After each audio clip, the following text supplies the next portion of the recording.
So I've been involved in the tech industry for a while. I finally got my foot in the door at my dream company that I've always wanted to be at. However, I did not expect to have to be paired with one of the most obnoxious jerks that I've ever seen on this planet. Well, you know what? Things have a way of coming back around for ya, Bradley, because guess what?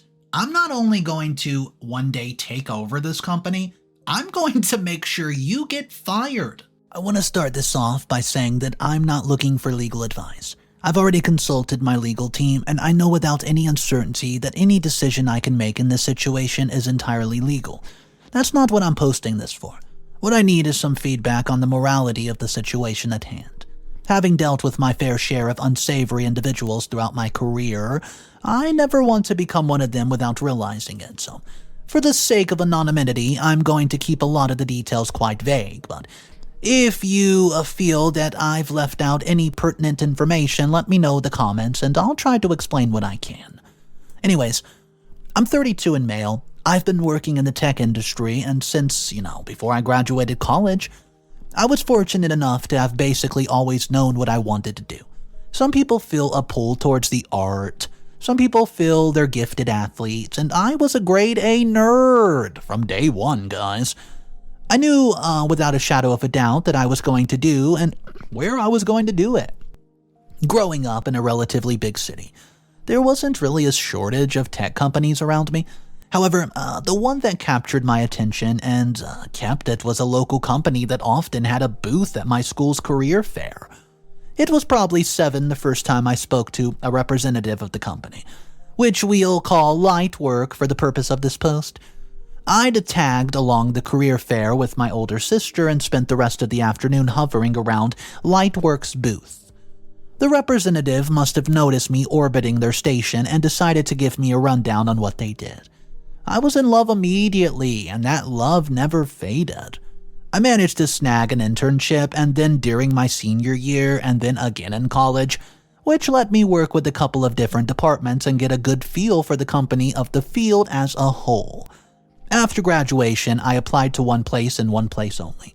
Stupid, I know, but it worked out in the end, and I know loyalty to a company has fallen out of fashion in recent years, and I don't blame the people who feel that way, but I knew from the moment I stepped foot in the building that it was my dream job. Not a lot of people get to work their dream job as a fresh graduate, so you can imagine how stoked I was from the absolute get-go. The first few years, it was amazing. I got along great with my team and supervisors, and I managed to snag a couple of promotions owing to the inherent work ethic of a lifeless nerd. And you know what? I absolutely loved what I do. Then I was promoted to a different team. I'd initially been quite nervous about it to begin, joining the team because I knew it was the most productive team in the entire department. They got everything done quickly and perfectly, and I'd hear from a couple of other coworkers that the team lead was a bit of a hard butt. So I was sure that he'd be cracking down on me as the newest member and just make sure that I did not slow them down. He was a few years older than me, and unlike me, he's been working with Lightwork since he's graduated. Unfortunately, that's where the similarities ended. I was right about him cracking down on me, but I had not expected him to be borderline useless as an employee. Where I and everyone else on the team loved what we were doing and were genuinely actually passionate about it, he did not seem to actually care about, anything. I learned very quickly that the only reason that the team was as productive as it was due to the other members. Everyone else on the team was absolutely killing it, and the team lead, Bradley, would take credit for it all. I was then informed that Bradley was the son of a good friend of one of the board members. He'd spent his entire tenure with Lightwork, guys. And, taking credit for the work of a team better than him and leveraging that to climb the ladder, he was virtually unfireable, if you ask me. Considering the nepotism that had gotten him the position in the first thing, and he loved to flaunt the fact of it. So I just really loved being at Lightwork and working. But the longer I spent on Bradley's team, the more I dreaded heading to work each and every day. I don't know, for some reason, he just seemed to have it out for me. In particular, when I joined the team, this isn't to say he was remotely nice to the other members of the team. He was especially brutal to our intern, but he definitely had issues with me in particular. My other coworkers and I were never able to figure out what his deal with me was. But the longer it went on, the more it grated me. I loved my job, but I hated working with Bradley. Ugh. Well, this was around the time my wife started encouraging me to look beyond light work. She knew how much I loved the place, but she believed that I was capable of more than just being a cog in some machine. It turns out she was right. After a lot of deliberation, I decided to leave light work to start my own company with a friend of mine from college. He handled the communication side of everything, and I was in charge of technology. To make a long story short, we ended up doing amazing. We weren't a household name or anything like that, but our product was very much in demand in the industry. Guys, I poured my blood, sweat, and tears into my company, which we'll refer to as Resolve Corp for this post, and it really paid off. A few years after founding it, we received a buyout offer that was just too good to decline. Well, guys, that brings us to the present. I've sold Resolve Corp. My co-founder and I split the money according to our ownership percentage, and now I'm just twiddling my thumbs deciding what exactly I should do. I've done luxury vacations with my family, and I've even settled down into a very nice neighborhood, guys. But I'm not quite ready to call it quits on my career and dedicate my days to gardening just yet. It was my son that suggested my next move, flippantly in that way only a child can achieve. He cut into a conversation I was having with my wife about how much I love working in the field and how I found myself missing my days at Lightwork. He said that if I loved Lightwork so much, why don't I just buy it? My wife and I laughed at the idea.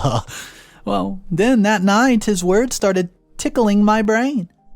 What if I bought Lightwork? Over the next few weeks, my son's innocent suggestion turned into a serious consideration of mine, guys. It started actually looking into a possibility of purchasing my dream company. So I went ahead to contact a few people that I know and ran the idea by some friends in the industry.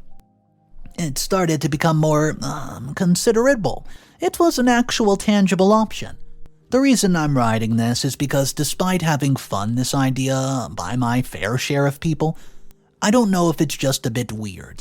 I understand the legality of the situation, and I understand how much it'll cost and the steps I'll have to take to make it happen, but I don't know if this is a normal thing to do. Will I come across as spiteful?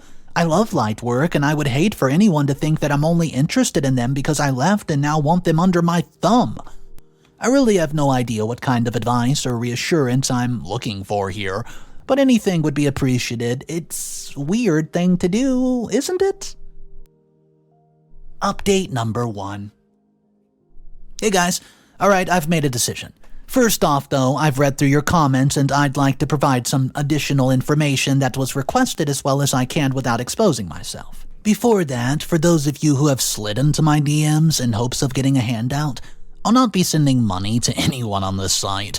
Please stop asking if you'd like advice on getting into the industry or starting your own company. Feel free to drop me a message though, I'll answer those. Otherwise, there really isn't a reason to contact me privately. For those wondering where I live, I can say that I'm in the USA. I'll leave the state that I'm in to your imagination, though I feel saying that there are a lot of tech companies around is a big hint in itself.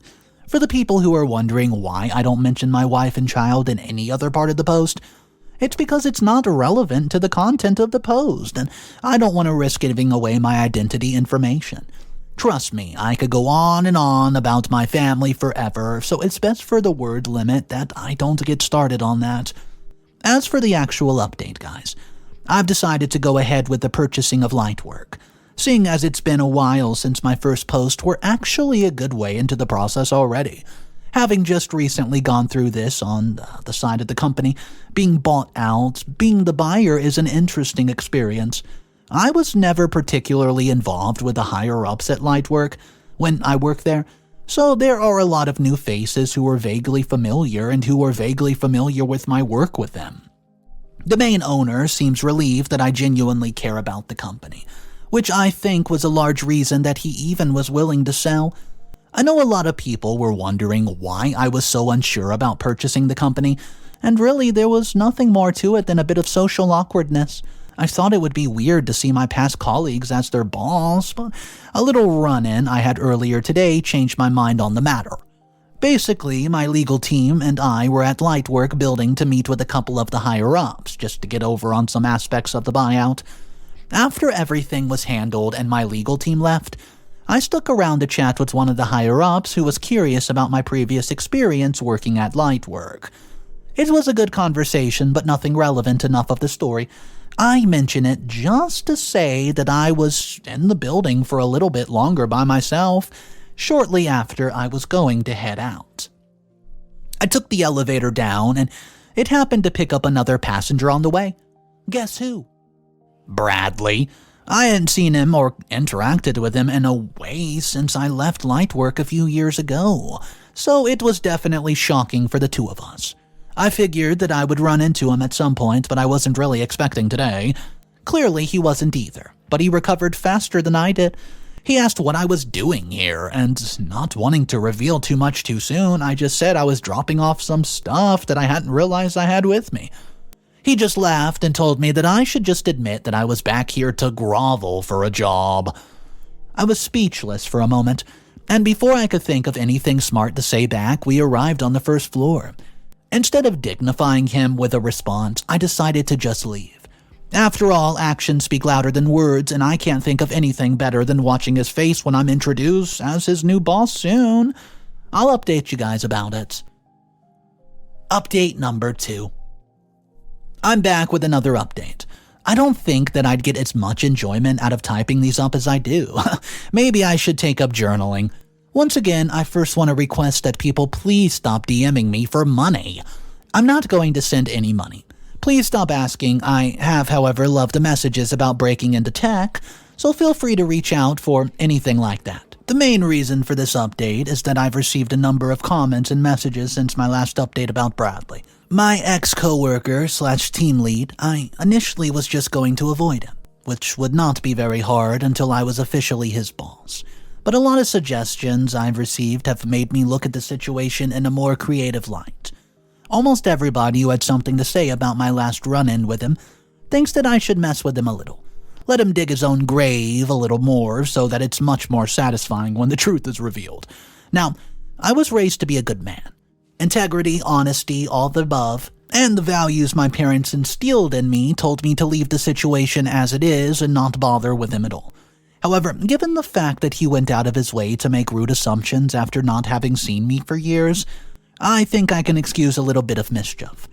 I resolved that if I saw him again, I'd let myself indulge a little mess with him. I would not go out of my way to look for him, but he came to me and I would not turn away. Well, come to me he did. In a very similar situation to our previous run-in, I bumped into old Bradley on my way out of the elevator in the main lobby. I think he was on his way back from lunch while I was on my way out to a meeting with the board. I didn't even have to say anything for him to ask how my groveling was going. I asked what he meant, and he said that I was clearly trying to get my old position back. He then asked me if my startup failed, knowing that this was my chance to mess with him. I feigned my best downtrodden look and nodded, letting him know that it went under. Instead of seeming remorseful or sympathetic like any normal person would be at the news, Bradley looked downright gleeful. He told me that he always knew I wasn't made for leadership and that any venture started by me or anyone on our old team for the matter was bound to fail. The only reason our team had been as productive as it was because of his steadfast leadership. Honestly, I think I should get an award for keeping a straight face throughout his little speech. As much as I wanted to continue our pleasant little conversation, though, I really did have to go. So once he was done with his monologue, I asked him to put in a good word for me jokingly and said my goodbyes. He assured me that he'd definitely be putting in a good word, given the fact that our old intern Nadia just texted me saying that Bradley's been bragging about sabotaging my chances at Lightwork. I can tell that the next few weeks are going to be entertaining for sure. Update number 3. After I wrote out my last update, I replied to my ex-intern Nadia's text message. I kept in touch with my old team and here and there, and so I knew that Nadia's been hired for a full-time position with another team sometime after I left. She had a few others from our old team, having them stay with Lightwork since, and have actually been doing quite well. Nadia, in particular, has been flourishing with her current team. Anyways, she told me that Bradley had approached her and another old teammate of ours in the break room to brag about how he'd spoken to HR about making sure I was never hired to work at Lightwork ever again. Nadia asked him why he would do that, given the fact that she knew I was doing quite well and would not need to get a position at Lightwork. Bradley told her that he'd seen me, quote, sulking around the office lately and had told them that Resolve Corp had gone under. Nadia, who knew that was not the case but also did not like Bradley enough to clear up any misconception he had, just listened. Bless her heart. She got so much out of him, and he told her how he knew I'd never amount to anything, how he would make sure that I'd never work in the industry again, and how he would be waiting for the chance to do this ever since I left. Given all this, Nadia was understandably curious about what was going on. After swearing her to secrecy, I decided to let her in on all of it, knowing that she would not rat me out. She, like many of you, found it absolutely hilarious. She said that she would keep my secret, but in return she wanted to be around when Bradley found out, and I was going to be his boss so she could see the look on his face. Obviously, I agreed and promised her a front row seat to the destruction of Bradley's ego. However, since that conversation, I've been thinking over what Bradley did. He went out of his way to speak to HR in order to sway them against hiring me? While we all know that nothing he's doing will actually have any consequence for me, had I actually been in a position to need a job at Lightwork, his actions could have been extremely detrimental. As far as he was concerned, he was sabotaging my career with no remorse for the fact that my young family and I would be left without a source of income. I decided that simply messing with him was not enough anymore. I called up a few of the members of the board that I'd become more comfortable with over the buyout process and set up a meeting outside of the office, just making sure that Bradley would not be able to catch wind of it. Nadia offered to see if she could get Bradley to talk more about what he had done in front of witnesses, and I, of course, accepted. There were only a few more details that I need to iron out before the buyout is going to be announced, and I can't wait to see again what Bradley thinks about it. Update number 4. Hey guys, it's me again. I'm sorry it's been a little bit before I updated, but here I am. Welcome to the final installment of what started out as "Should I buy this company?" advice post and has turned into a chronicle of Bradley. As you can probably tell from the tone of my writing, I'm very pleased with how everything's gone. I decided against public humiliation, as some of you suggested. As entertaining as it would be to have multiple witnesses to his downfall, I don't want to start off my time here at the helm of Lightwork on that note. Instead, I opted to keep it a little more private. Nadia and a couple of my other ex-teammates organized a reunion dinner for our original team. Obviously, both Bradley and I were invited, and unbeknownst to him, this was all a ploy to get him alone with us. I arrived at the dinner a little after Bradley, and upon laying his eyes on me, his smug little smirk returned. He made a big deal about welcoming me to the dinner, and an ex-teammate said how good it was to see me given how busy I've been lately, and Bradley replied by saying that I was going to have a lot more free time from now on. So, Nadia asked him what he meant, and with a gloating smirk he announced to everyone that Resolve Corp had gone under. Well, everyone else obviously was shocked, but before they could express their sympathies, I cut in to correct him, saying something along the lines of, "Oh, is that so? Is that what I said? Oh, I'm sorry, I meant Resolve was bought. It's not under, I just sold it." I went on to say that he was right about everyone seeing me more often, though, because my first action was buying out Lightwork. Guys, if you could have seen the look upon his face, it was priceless, and it took everything in me not to laugh to his face right then and there. Instead, I explained that I've been in talks with the board for the last few months about the buyout, which I was able to afford thanks to the lucrative buyout of my own company. I said that everything was finally settled enough for me to announce the news and that I wanted my old team to be there to, the first to know, which is why I had asked Nadia to organize the dinner. while everyone else at the table took turns congratulating me and making jokes about me being their new boss. Bradley sputtered through a few responses before finally just accusing me of being a liar. So I invited him to ask his contacts on the board. Though no one else was authorized to announce anything in an official capacity for a couple more days, he did whip out his phone, though, and called right up the board member who had gotten him his job to begin with, only to find out that everything I was saying 100% true. He raged about me making a fool out of him the times that we bumped into each other, and though I easily just responded that he made a fool out of himself without my help. To cap off a very amusing night, as he gathered his things to storm off from the table that had turned into a celebratory dinner for my accusation of the company, I stopped him to let him know that I wanted to meet him on the first day in the office a couple weeks from now. I told him that my assistant would be in touch. I still have a little more planned for him, given what he had tried to do for my career, but the highlight of all this will probably remain the look on his face when I told him that I was buying out light work. With that, the Chronicles of Bradley, as my wife has been referring it to, comes to a close. I've really enjoyed sharing all this with you guys and reading through your comments and messages. I hope this ending was satisfying as it was for me. Final update. I know I said I was done with this, but yet here I am. I still get messages about this post occasionally, and particularly are curious about what prompted me to write this final update. A few people were wondering what I wanted to do when I met Bradley, so I figured I'd let you know. On my first day at the helm of Lightwork, I called Bradley to the office to let him know I expected his resignation on my desk by the end of the day, and he can go ahead and move his crap out to a different department. Well, he was confused as you probably are, so let me explain. After I found out what Bradley had tried to do to my career, I decided that simply messing with him was not adequate. He deserved to actually face the consequences of his actions, and long story short, after meeting with some board members about some restructuring and getting the HR staff that he spoke to go on record about what he had said, I presented Bradley with two choices. Firstly, he could leave the company peacefully. Secondly, he could remain within the company at a much lower position. He was outraged, obviously, and asked what right I had to do such a thing. At that point, I presented multiple documents. Firstly, his attempt to, march my name through the mud with HR. Secondly, his productivity report as a team lead. And finally, a signed testimonial from every member of his team stating that he did not carry his weight. Guys, to summarize, what I'm sure was a very unfortunate moment for him, he chose to take the demotion. Yup, he's still here. He now works on a different team, not a lead, and is actually expected to do his own work. Of course, if he fails to perform, he'll be terminated.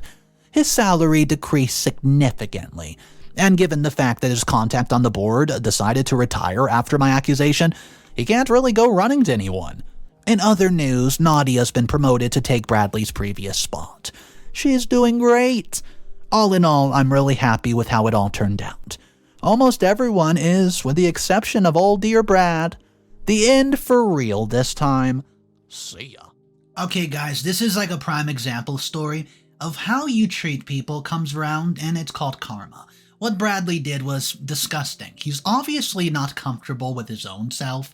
He probably hates his existence, and he's just passing by trying to take the joy in life out of other people and just being a straight-up bully.